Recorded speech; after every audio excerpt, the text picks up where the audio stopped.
I'm Madison Donor, a recovering journalist. And I'm Dion Broxton. I'm still a journalist, and you might know me for this. Oh, no, I ain't messing with you. Oh, no. We created this podcast because we wanted to show you how this dream job can sometimes turn into a nightmare.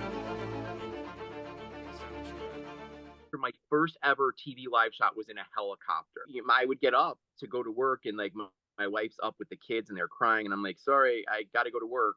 You know, my management was saying that they were sort of grooming me to become a next generation main anchor. And so I said, look, I'm in my home state where I grew up. I just need to stick with this. There's something bigger for me on the end. And I kept doing that. And then our station got bought out by a larger company, and all new management came in. And I think we know what happens when it's kind of like seals the fate for many people, because new management comes in. They want their own people. They have their own ideas. It doesn't matter what position you did and how beloved you are. If they don't like you doing this show or that show, they want you out, and they switch people around. Really, I think the biggest piece of advice I have for people in this business is to trust nothing, because even though you're promised something, there's no guarantee you'll ever get it. Like, hey, it's my son's birthday. Like, I always get this off. They've always made an exception, and they're like, no, you have to work. They're like, have his birthday then on a weekday, which I was very upset by. Your son's birthday is an inconvenience to the news industry. And when he said that, I was like, it took everything in me not to get up and literally just go at him. Yeah, flip the table. Yeah, I'm like, you like, don't talk about my family that way, like my son.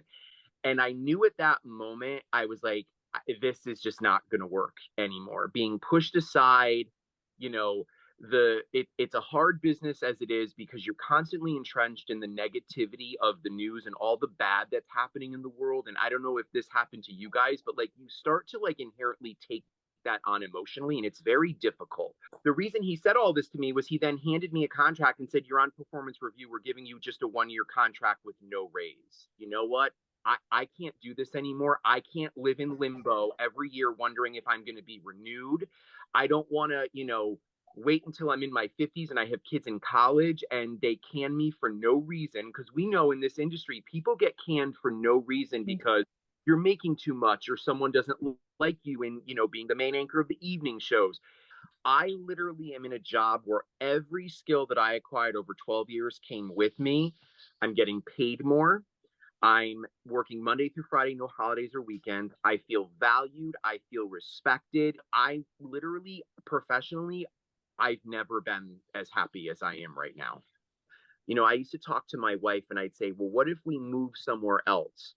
And my wife would say to me, but I feel like no matter where we move, these problems are still going to exist. Like, it's inherently an issue in the industry. It's not just where you are. Get MOS. I hated getting MOS. Like, we all do. Yeah. MOS is the bane of my existence. She looked at me one day and she said, you need to have a plan B. And I said, what do you mean? And she goes, you're not going to work until 70 in this business. She goes, you need to have a plan B. Thanks for joining us on today's episode. If you enjoyed this podcast, subscribe and rate us on whatever platform you're listening to. And of course, visit us on Instagram, TikTok, and YouTube, and come back every Wednesday for a new episode.